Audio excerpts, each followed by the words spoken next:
Hi, today we are at Squire Kallner Cemetery in Madison Township, Scioto County, Ohio. And this is an active township cemetery maintained by the Madison Township trustees. It's approximately 1.5 acres, and its earliest burial was 1815. And we'll see that area in the far expanse there. We'll make our way there. It's, the headstones are a pretty good mix. As you can see, there's been some um, preservation work that's been done over the years to varying effects. Here we have a marble marker for Susan, wife of Jacob Deemer. And here we have Jacob Deemer. And just to kind of show some of that preservation, we have this older 1857 marble marker. And then we can see that it's been reset into concrete. You can kind of see where that's dissolved around it. There's evidence of those in several places. This ground's really soft, something that doesn't show up on camera well. So here we have a slotted base that's marble, and that looks like a footstone that's just been paired up with it. Make our way across. And for the most part, you can see maybe not family lots, but lots where there's clusters of family. Here we have a marble marker that's been set into concrete for Isaac Haney, who died in 1871. And then next to him, we have Rebecca J., wife of Isaac Haney, who died in 1880.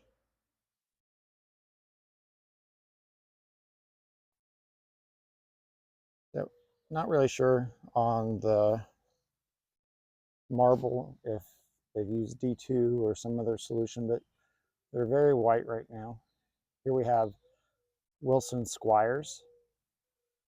And interesting note in the Ohio Genealogical Society cemeteries book, Big Blue Book, it lists some aliases for this cemetery. So we have Squire Cemetery, Squires Cemetery, and Kallner Cemetery.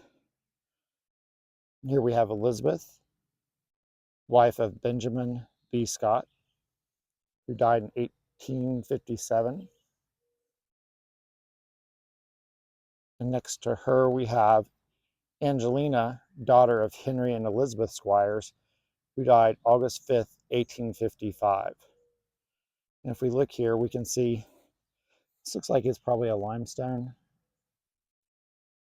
but we can see that it's been snapped at the base, and then it's been reset upright, which, given it sinking into the ground and never being seen again, I guess that's preferable.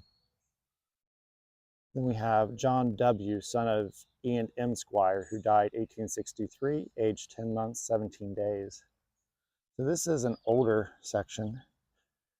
Over there we have those three monuments. Those are Crulls. We'll visit them on the way back. Then we have here towards the middle, we have more contemporary granite markers. So we'll continue on. Here we have the marble marker for Nathaniel Squire, who died in 1852, and Mary, wife of Nathaniel Squire, who was born in 1782 and it looks like died August 23rd. I'm going to guess 1855. As you can see, these have been in multiple pieces, and then they've been reassembled. We'll walk up this way, and we have some of the Kirk family, and it looks like Magnet family. James B. Magnet, who died 1855. Esri, son of J. and C. Magnet, who died August 28th, 1855. Says he was about 22 years. So James, who was 76, died August the 7th. and his son died August 28th of the same year. And just take a quick look around to see if we have any similar dates. We have Susan, wife of William B. Porter. She died age 20 years, 9 months, and 16 days in 1862. She's right in the middle of the screen. William Kirk, who died in 1861. And here we have Theophilus Kirk, who was born April 24th, 1813, and died May 31, 1862. It's very white. Come up to the surface of it. You know, feels like some sugaring. We come up here. We have Catherine E., wife of John Magnet, born June 16th, 1797, died December 9th, 1881. To her right is John, son of T. and L. Kirk, who was born March the 11th, 1844, and died May 30th, 1864. And I can't quite make out the bottom, but that looks like that says maybe Company F, 1st Ohio Heavy Artillery. So we'll have to see what was going on May 30th, 1864, and check that name against the roster for Company F, 1st Ohio Heavy Artillery. So given his age, it's possible that he was a member of the military that died while in service. Now, if we look behind them, we have more Kirks. I'm kind of suspicious if there's a Kirk relationship to the Magnet, like they married into them. Here we have Josiah C., who's also a Kirk, and died 1865, aged 29 years, 6 months. It's like 21 days. And next to him, we have William Colgrove, and there's a Colgrove Cemetery not too far from here. He was with Company B, 73rd Ohio Infantry. Take a little shot looking around. Like I said, the cemetery is about 1.5 acres. Quite a bit to walk. But I want to get you guys over to some of the older markers. So we're leaving the Kirk and Magnet family, and I believe we're walking towards the Crulls family. We have, here in the middle though, we have Matilda W., wife of J.W. Smith, who was born in 1840 and died February 8th, 1878. And this is one of the reasons we always read as much as we can. Our infant babe sleeps with her. So this isn't just Matilda, this is Matilda and J.W.'s child as well. Next to her, we have Eliza Dodge, who was born July 15th, 1831, and died February 27th, 1869. Ever faithful to thy mother. And then here with the flag in the background is the marble marker for Daniel Poole. We'll make our way through this row. In the middle, we have more contemporary burials. We can see that it's still very active. And here, you can't really tell looking, but it kind of dips down to the middle. And don't know if it's there's a spring or just a natural drainage that's really soggy down that way. Don't know if there's any burials, but I wouldn't say it's as likely. Turn around this way, and these are older, looks like sandstone maybe. In memory of Isaac Westcote, I believe that's 1849. He was 67 years old. And this is Trithony, wife of Isaac Westcote.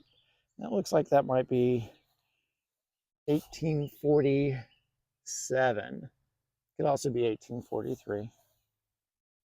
We can see it's been set. It looks like maybe some of the spalling repaired, and then it's been uprighted. We have the large footstones for it here with TW. We come out this way and we see the first Crull headstone for Samuel and Julia Crull. Died in 1922 and 1929 respectively.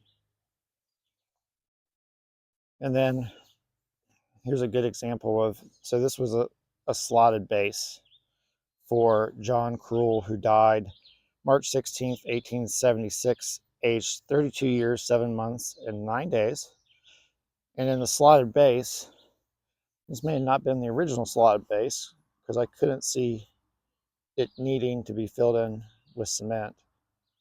So the cement's stronger than the marble, and if it's not set on a like a crush and run base underneath, and all of the weight of the tablet leaning puts a lot of stress on the thinnest point. And in this case, right where you see the break, that was the thinnest point. Marble is relatively soft in the first place, but as it ages, it becomes even softer. So I'd say that's why that's snapped right there.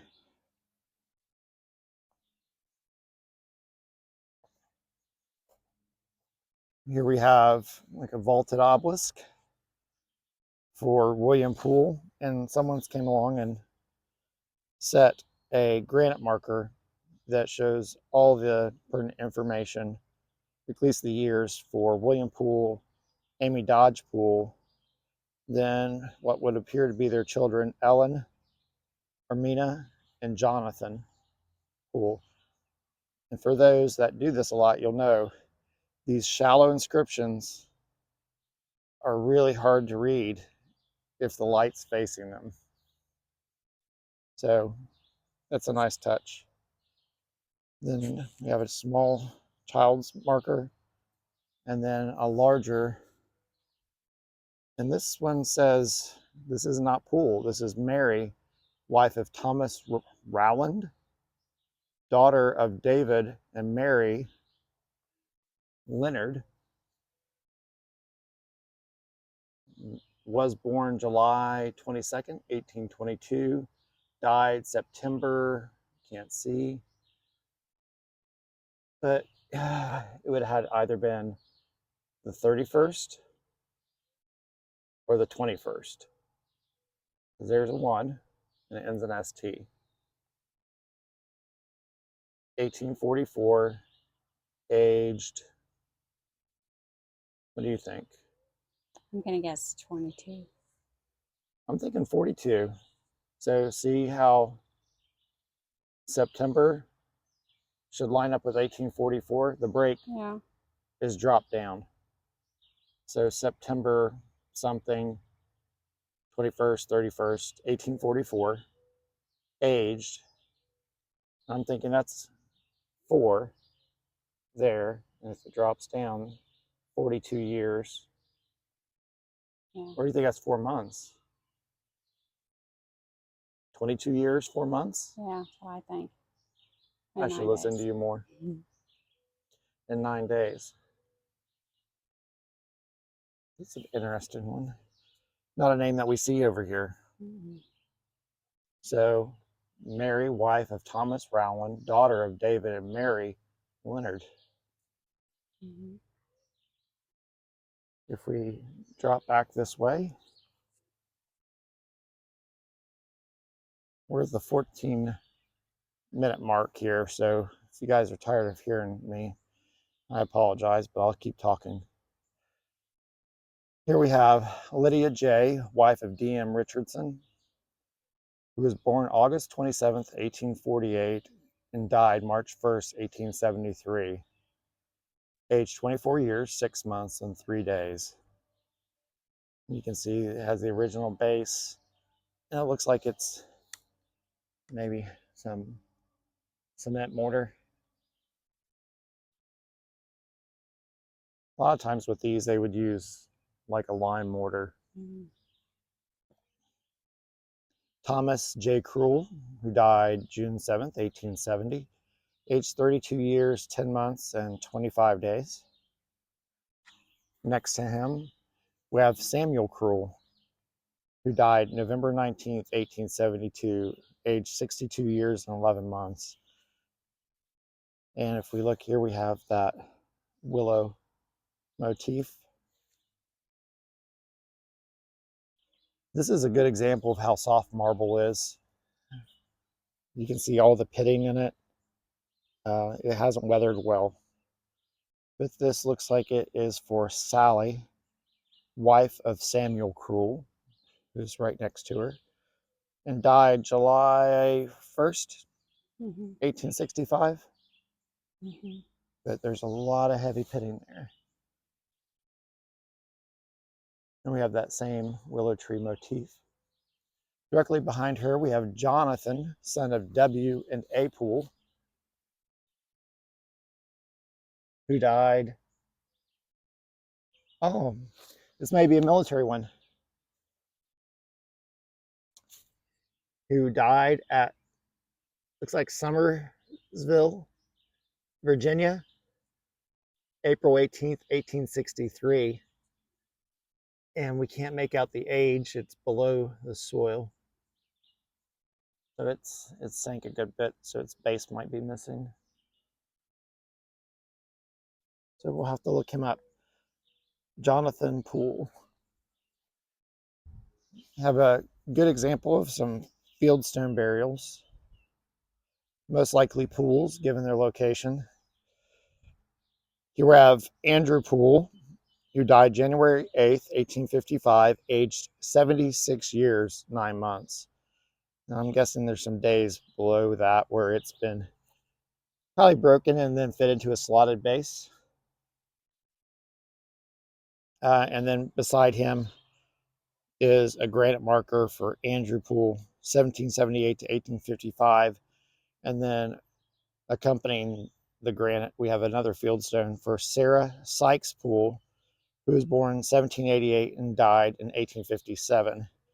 Interestingly enough, we found another Sykes at a cemetery in Madison Township, I believe, or is it Harrison Township? I can't really remember now, but nearby, not too far from here. So probably a family tie there. And quick look. We've walked this way and make our way back to the middle. Here we have an older style marker. This is in memory of infant daughter of J.C. and M.C. Miller, was born September the 14th, 1833. So no death date. Here we have another marker for, looks like in memory of Aaron B. Miller, look at the lowercase er, Mm-hmm. who died, what was that, 1843, aged, is that 79 years, 11 months and 16 days? Yeah. And then it says his long life as, and then the spelling's been corrected. I think it says this long life was characterized by, and then whatever is underneath, that's under the Oh, that's ground. sad. And it's probably broken. We can see here a stone that runs parallel to it, and it's just been uprighted. I bet with the soft soil, a lot of them do tip, fall, and break. Mm-hmm. Here we have, in memory of Jeremiah, colon, well, interesting, in memory period of colon, Jeremiah, colon, C period, son with an E period, of colon, E colon, D period, J period, Miller, who died August the 25th, 1847, aged 8 months, and 18 days. It's really, I think for the time period, it's really unique to actually see for younger children. Mm-hmm. Didn't typically see that a lot. See a lot of fieldstone burials for those. And maybe it's just the area or just the family. Here we have one for Magdalena, wife of Charles Oberly, who died October 27th, 1851, aged 37 years, 5 months, and 18 days.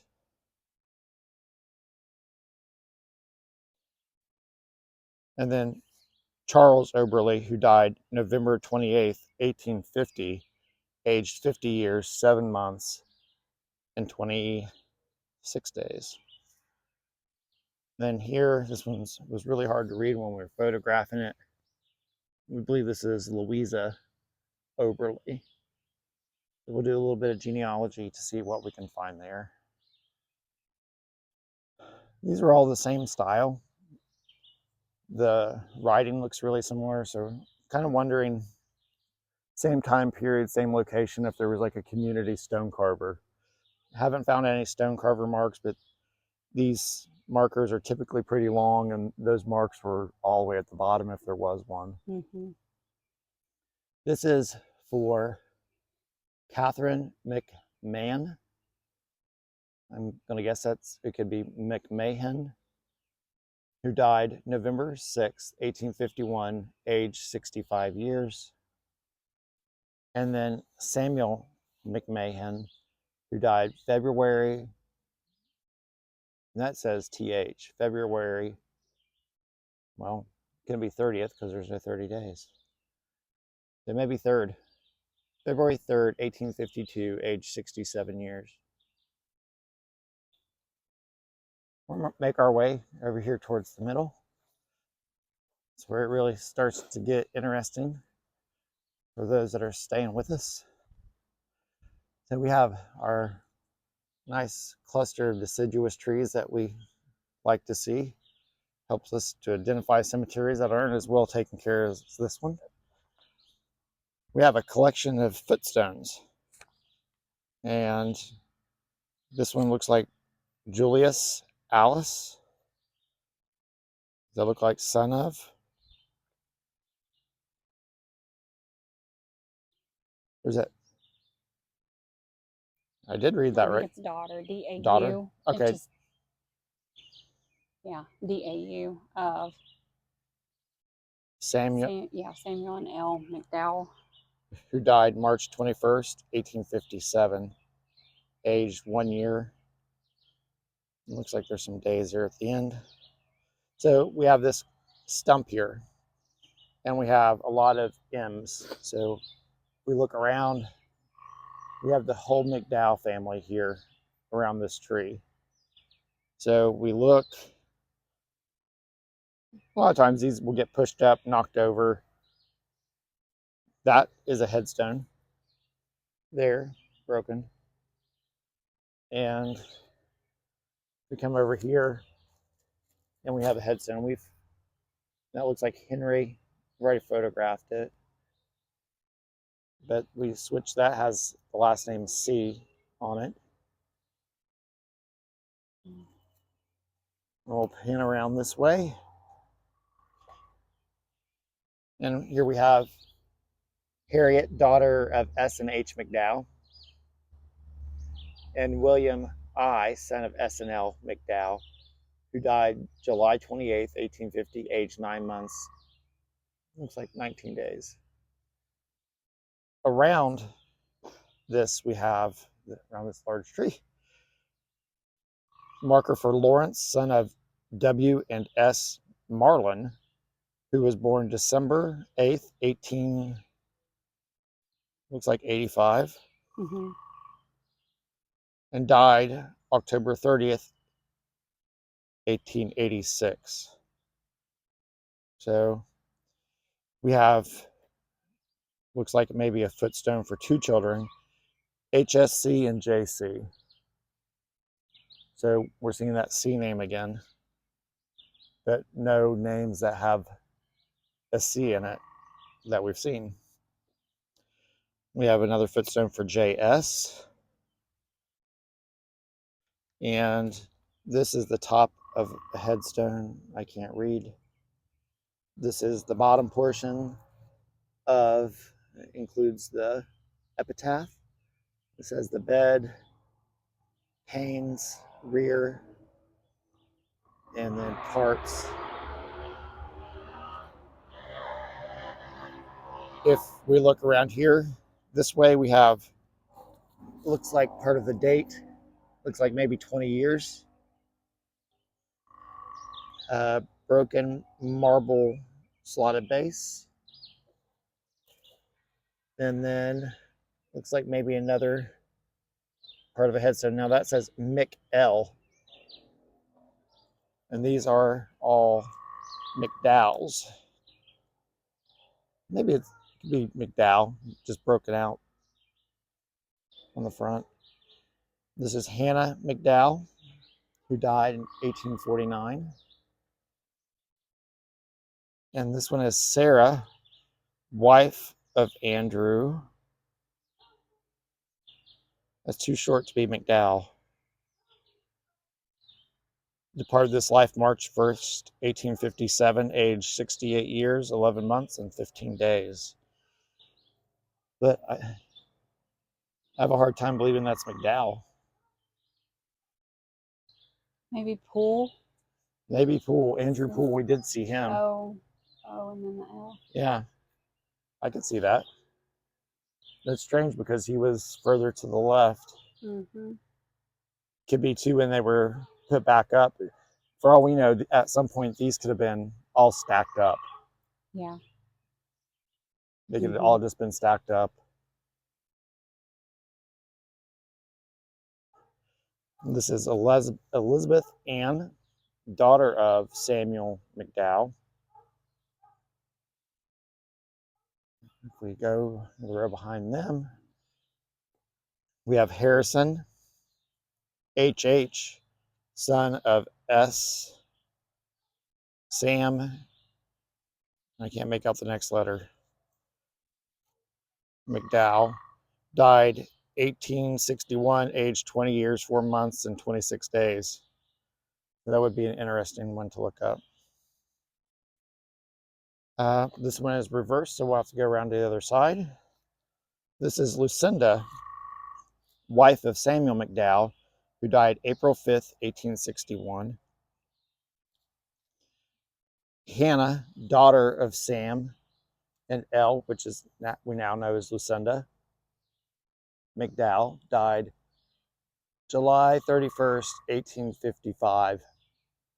And that looks like, is that 1 year or 4 years, 11 months and 15 days? We look at the back side of the tree. We have more, looks like that's a broken marker. That's a footstone. I wonder if those C's were Crulls. Probably. They're probably Crulls because we'll see here in a minute, directly in front of us here are Crulls, and they are some of the earlier markers.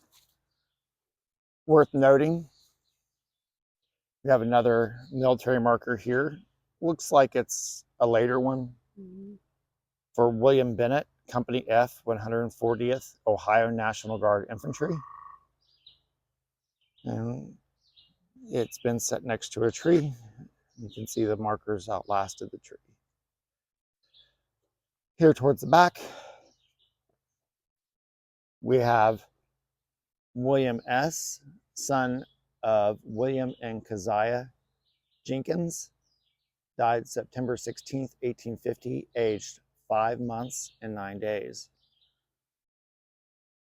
Next to him, we have Nathan, son of W. and Keziah Jenkins, died September 26th, 1844, aged 1 year, 3 months, and 5 days. And if we look, we have another couple field stones over there. And these two for the Jenkins family. And it's possibly possible that there's more right here along the tree line. So we had one that was reversed earlier, and it was for Samuel McDowell, who died June 28th, 1859, aged 25 years, 2 months, and 23 days. Make our way this direction. Never rule out that just because we don't see headstones that they're not there. Especially looking at the ground here, you can tell that there's a lot more burials than what there are markers. Here we get into the Crulls family. So we have a double. Didn't we see one that was 2 names, a footstone? So that is the Honorable Samuel Crulls,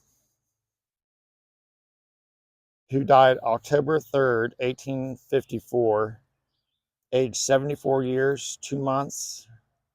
It could be 19 days, 18 days, or 10 days. And then wife of the Honorable Samuel Crulls, who died March 25th, 1847. I think it's 42. 42. But that would be that because it's HSC and JC. Okay. So the footstone for this marker is the double footstone that's there.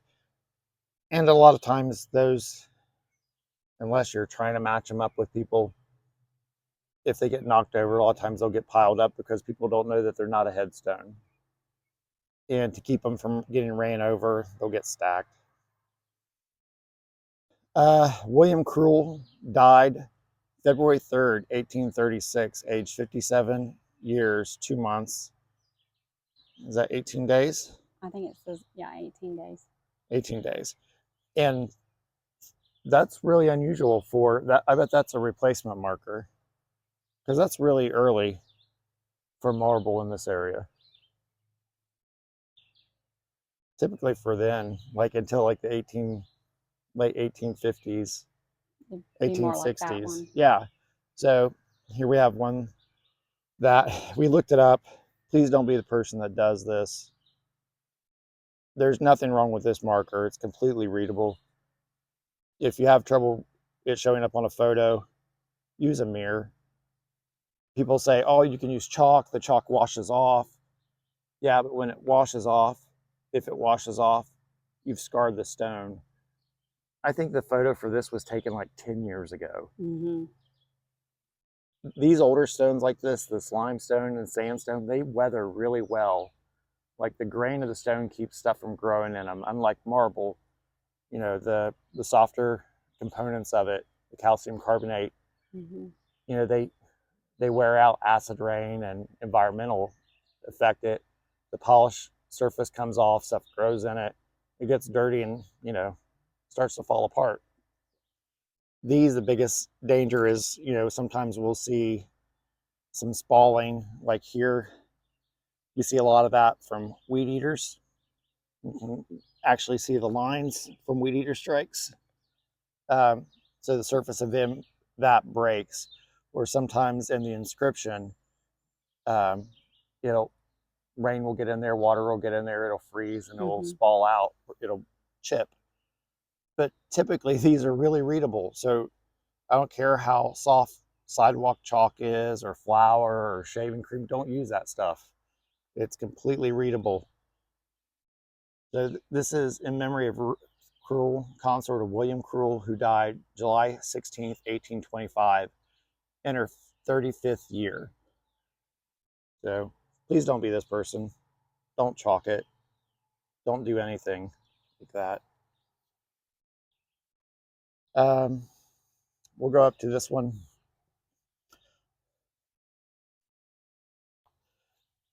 We actually used a feature on our phone earlier to do a 3D scan of this one. So we could, if we wanted to, we could 3D print it. That also really helps if we don't have our mirror with us. In this case, we have it with us. It's just all the way over in the car. But we take pictures from multiple angles and we're able to move the light virtually so that we can read the marker. No chalk required. And it is, I believe this is for Mary Martha Bennett, who died aged 83, died July 2nd, 1815,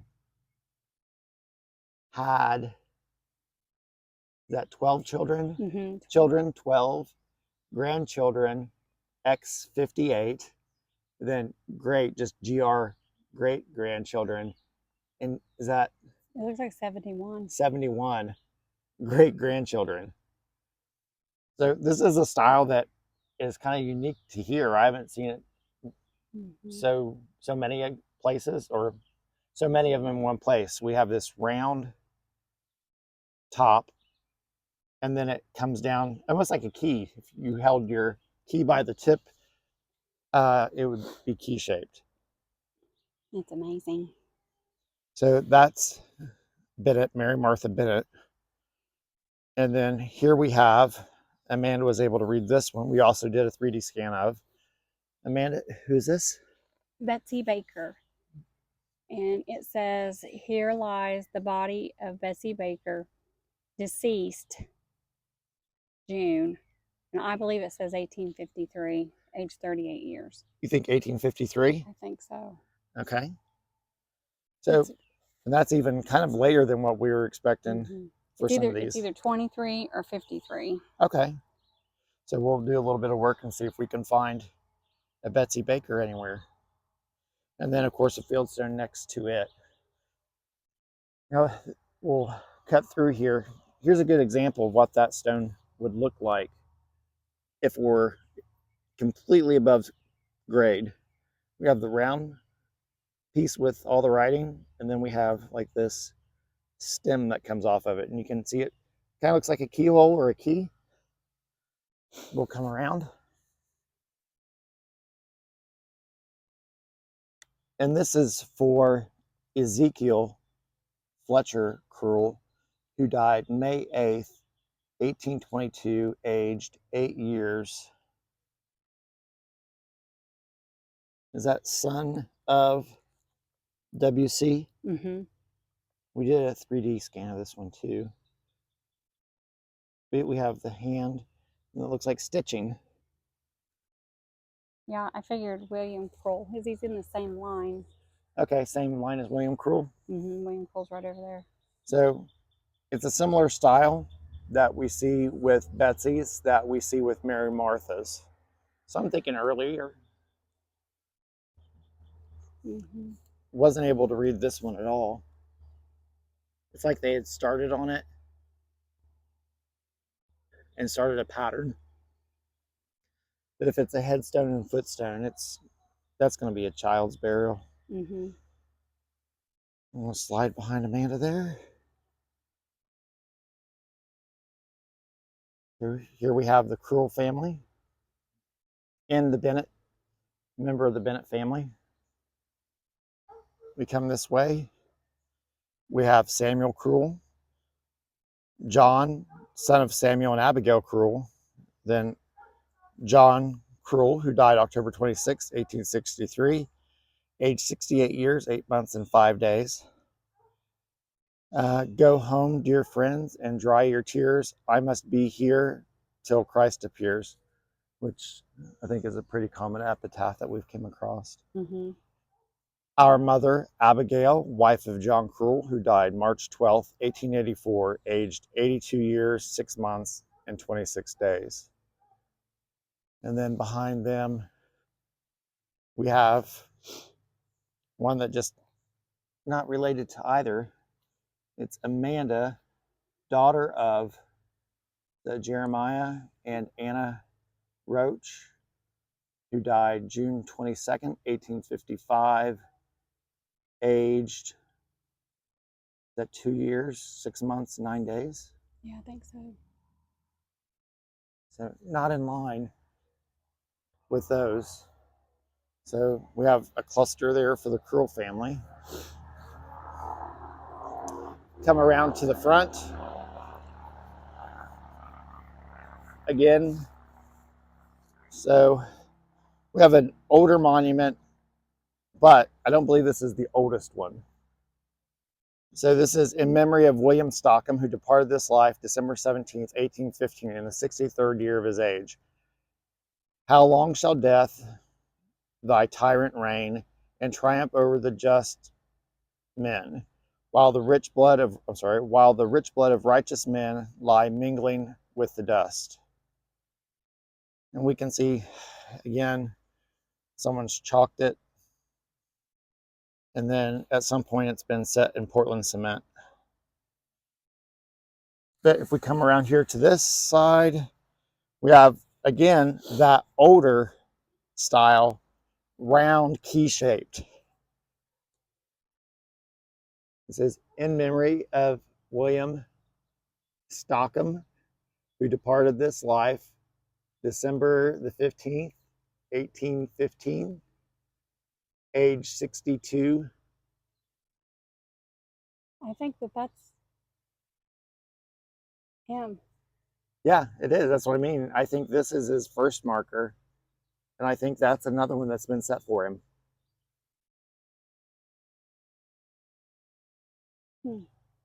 So we see this as an earlier style, that key shape, and for whatever reason, they've reset another one. But if he died in 1815, age 63 years, that's a potential, veteran of the American Revolution. Mm-hmm. Yeah.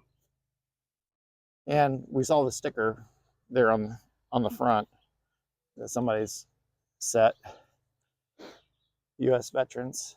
So come Memorial Day next weekend, there will probably be flag for it. We have the Slatterys here. William Slattery died in 1881. Maria Slattery, and that is a footstone, looks like, for the Crulls family.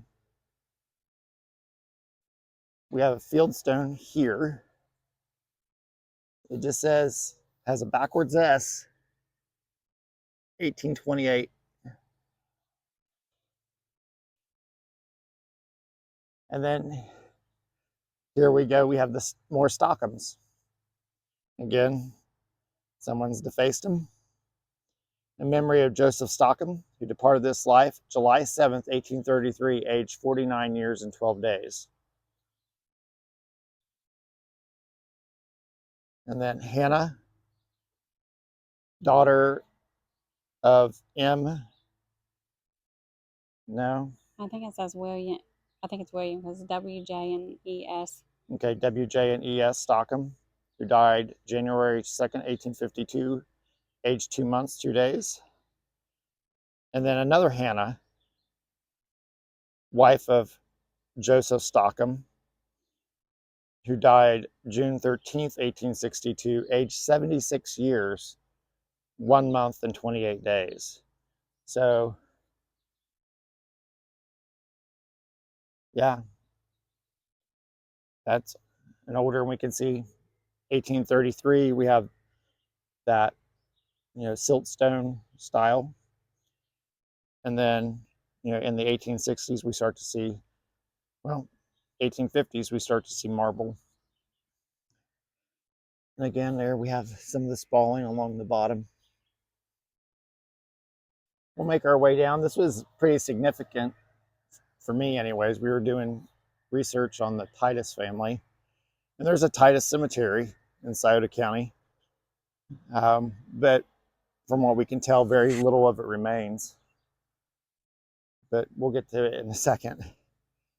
Here we have Theodore Slattery, who died February 4th, 1857, age 22 years, 5 months. And is that 24 days? 24 days. Lavina, daughter of J. and Juliana Slattery, who died July the 24th, 1848, age 10 years, 9 months, and 10 days. We have Juliana C., daughter of J. and Juliana Slattery, died May 16th, 1842, aged 9 years, 10 months, and 3 days. And then we have John Slattery, who died February the 11th, 1842, aged 35 years, 3 months, and 18 days. A very large willow motif. And unfortunately, we have here a marble marker that's just, under current conditions, it's not readable. But given its proximity, I think we could assume that it's a Slattery member. We look this way, and I mentioned the Titus family. And the namesake that we were researching was Titus Titus. And it's hard to say. We think it's an earlier burial. What did we think? 1849, 59? Yeah. We can tell that there's a 9 there. It was a lot easier to tell when the light was behind us. But we were thinking it could be Rufus Titus. It could be Titus Titus. All the detail is right there and where it's broken out. But we do know that it's going to be an older burial just based on the stone style. So we'll have to look. But we have some more detail that will help us because there's more members here. We have another, though, that's going to be hard to tell. As we can tell it says departed this life, aged, and we think it's 7 years when we held the light properly. But based on having a Titus here and having a Titus here, it's Mariah, daughter of Stephen and Susan Titus, who died May 5th, 1842, aged 1 year, 6 months, and 5 days. So we think if we have a Titus here, we have a Titus there, that's probably a Titus, and I'm gonna guess there's probably one there too that just hasn't been set back up. And probably one right there too. Then we have Margaret, daughter of Stephen and Susan Titus. You can see where it's broken. And then we have Stephen Titus. This is going to be an older one. We have the obelisks. We have the willow tree and the urn. And it's September the 9th, 1848, aged 40 years. 4 months. I can't quite make out the days. Okay, so this is the Titus family on this row. Behind there is the Crulls family. Behind them is the McDowell family. Here to the front, we have a namesake for the cemetery, the Kallner family.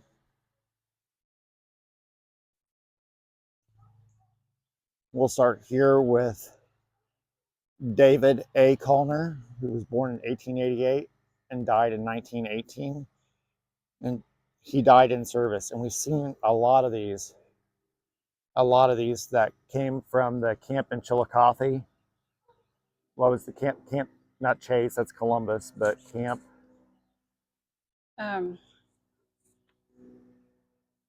It's escaped me for the moment. But there was an influenza outbreak at the end of World War I, and it was a replacement depot. So you had soldiers that were preparing to go to the war in France, and then you had soldiers who at the end of the war, or who were rotating home from the war, that may have been sick, that were in close confines, and then there was a outbreak of influenza, and of course, throughout the whole U.S. there was an outbreak. But Camp Sherman, yeah, Camp Sherman was the name of the camp in Chillicothe. But for a lot of the boys that were drafted at the end of the war, when they died, of course, they were sent home and buried. And then we see these markers, and I've seen these at Carey's Run Cemetery, see McKendree Cemetery, Greenlawn Cemetery. They're not the typical veterans marker. they all say he died in service. Here we have Theora H. Kallner, who was born in 1906 and died in 1911, possibly the daughter of William C. Kallner, who was born February 5th, 1862, and his death date isn't engraved here, so he may not be buried here.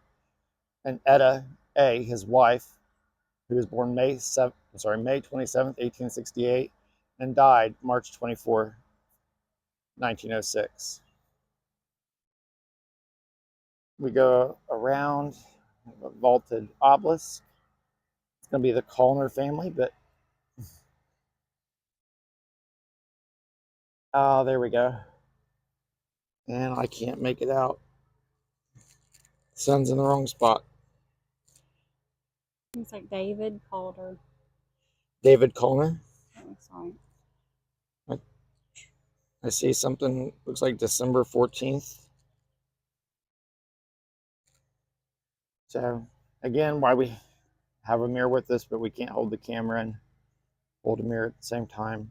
Before we ever shoot video, we go through and take photographs, including our 360-degree photographs, so that we have GPS locations for all the markers that we visit. And then we come through with video. So sometimes we lose a lot of light in that process. We have Samuel Irwin, who died January the 12th, 1893, age 64 years, 3 months, and 22 days. And this one might have been leveled. One of the first things that we see that happens is if you see that lead pin there, or it could have been an iron pin, they'll have a finale on top of them, and they'll fall off if they're out of balance. And if we look at this one, and we'll come over here and look at this one. This one has an iron pin, and we have looks like some residue from cement where that finale's gone. So if they get out of kilter, they'll typically roll down a hill. Or landskeepers will pick them up. This one's an interesting pink marble. So the finale's missing from 2 of them. Here we have Alan Irwin, who's born 1855 and died in 1933, and his wife Carolyn, also born 1855, and she died in 1926. This is Emma May Irwin, who died June 1st, 1892, aged 7 years, 11 months, and 14 days. And we can see also has that rose coloring to it, but her finale is gone as well.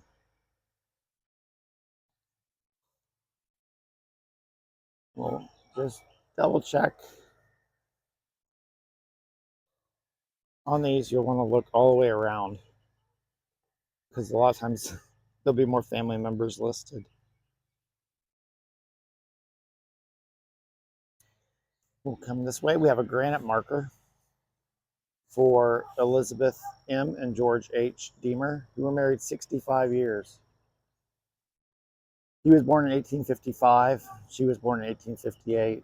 And it appears as though they both died in 1941. They're buried here together. It appears there's a footstone. Here we have more Stockams. We have in memory of Joseph Stockham, who departed this life July 29th, 1890, age 73 years, 1 month. It says maybe it's 11 months because they have MS, and 16 days.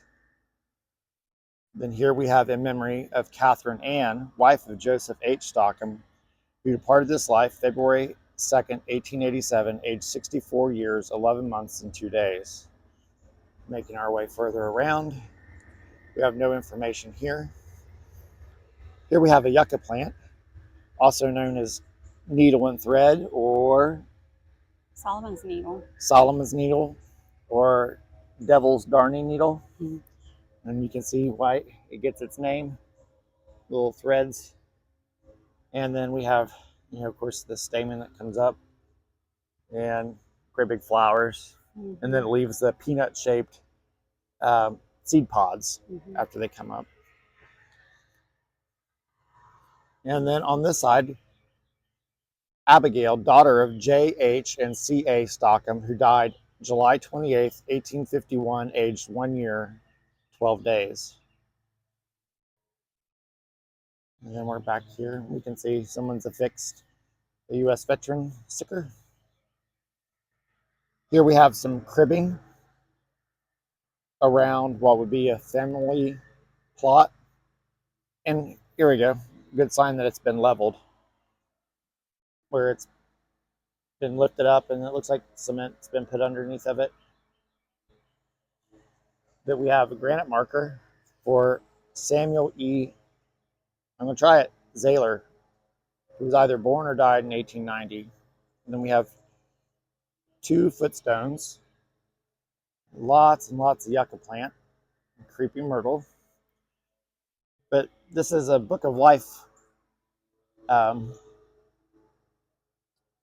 monument. So on one side we have Joseph Zahler, who was born September 11th, 1834 in Newsweekly Township, Beaver County, Pennsylvania, and then died July 16th, 1915, aged 83 years, 10 months, and 5 days. On the front, it says father and mother.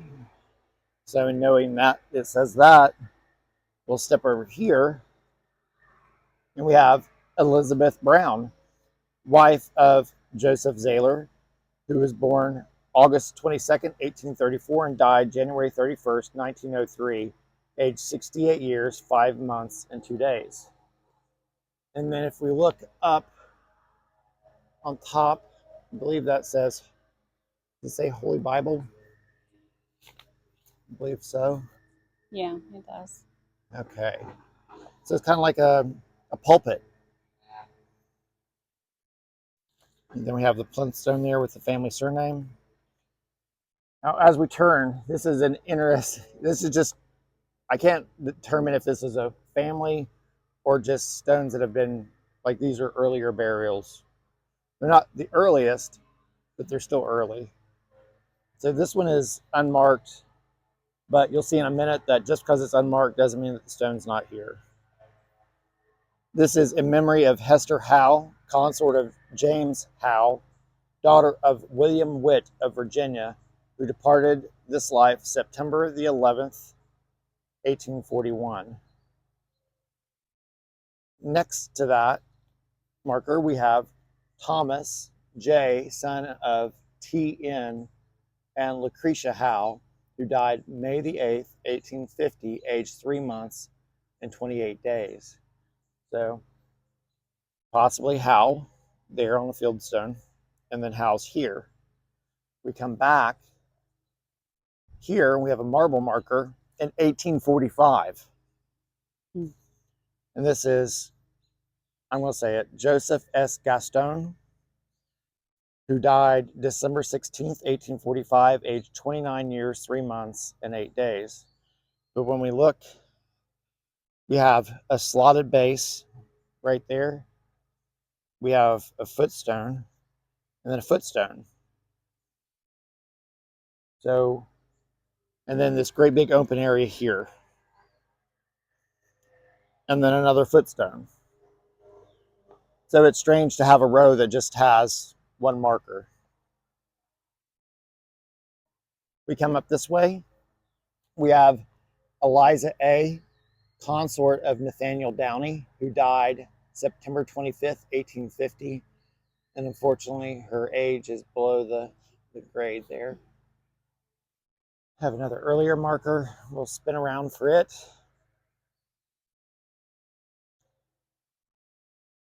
And this is Elizabeth M., daughter of Joseph and Rose Anna Dewey, who died November 30th, 1837, aged 2 years, 8 months, and 18 days.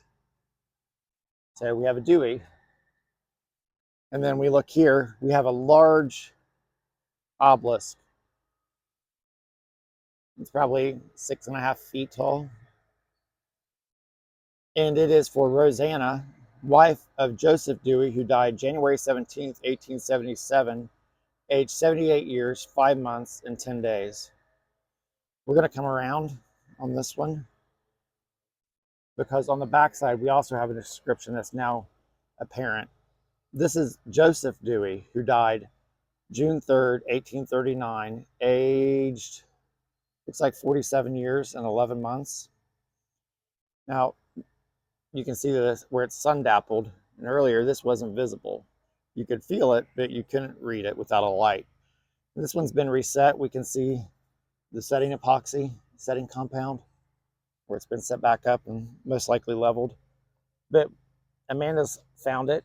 I cleared away the weeds earlier. I saw a straight edge, and straight edges don't naturally happen.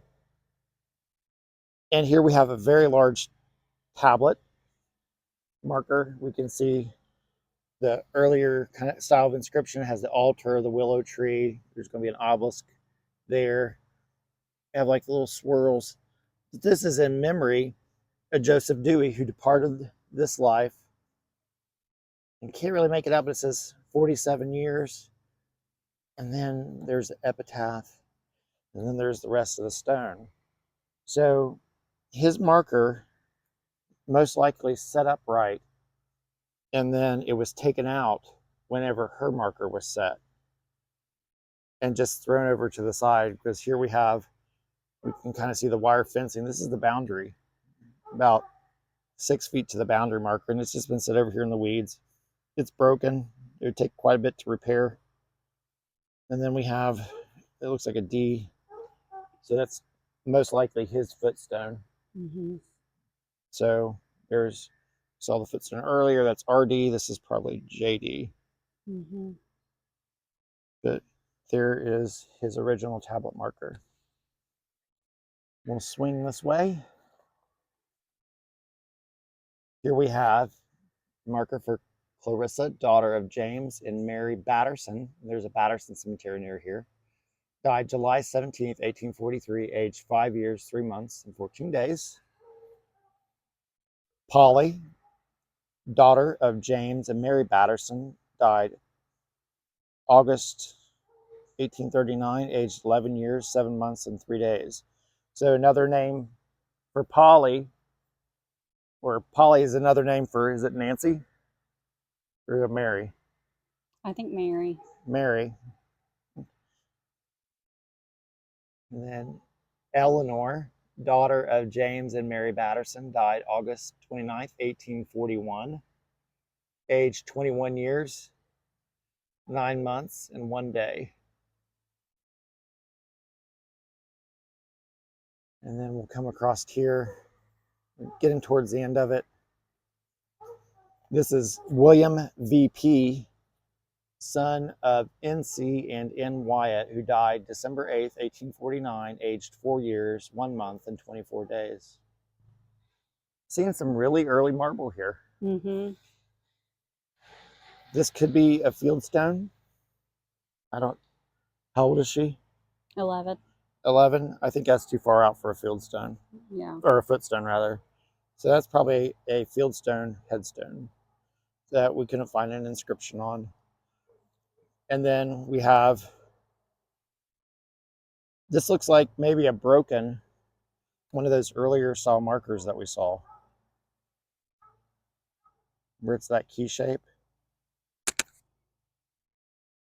But we couldn't find an inscription on it either.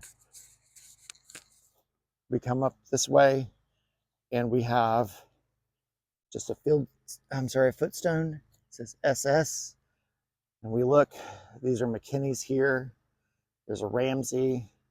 We have nothing known to be in this area yet.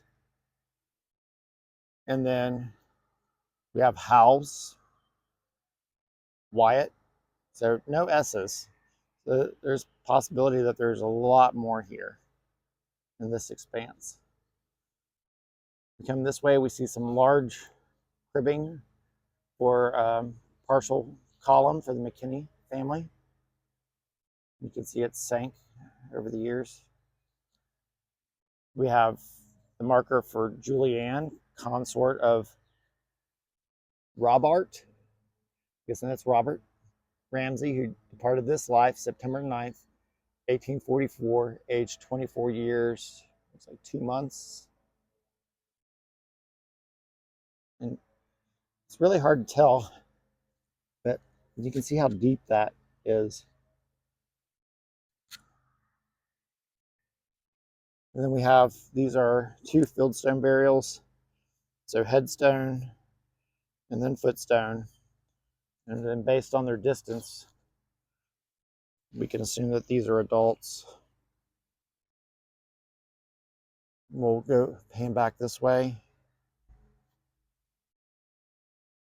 Again, we are at Squire Kallner Cemetery in Madison Township, Scioto County, Ohio.